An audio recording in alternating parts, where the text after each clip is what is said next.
చర్చిలో ఆదివారం వస్తే ఒక్కటే బైబిల్ పట్టుకొని ఒక్కడే నిలబడి కొన్ని వందల మందిని మారుస్తున్నారు మాటలతో. మరి ఇన్ని మంత్రాలు వచ్చిన గురువులంతా ఎడిపోయారు. ఇన్ని పాటలు పద్యాలు వచ్చినప్పుడు సంగీతం ఏమైపోతున్నారు?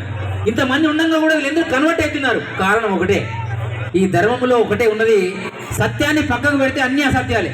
ఇది సత్యమైన ధర్మము. స్వామి గారు చెప్పారు, సత్యంజీ గారు. సత్యంజీ అంటేనే సత్యం. వారి స్టేజ్ మీదకి వచ్చిన అంత ఆషామాషి కాదు. వారు జాతీయతలో ఉన్నారు, జాతీయ కార్యక్రమంలో భాగంగా పనిచేస్తున్నారు. మన మూసాపేటకి వారిని ఆహ్వానించడం గొప్ప విషయం. అటువంటి సత్యాన్ని చెప్పడం అనేటువంటిది మన లోపల తక్కువైపోయింది.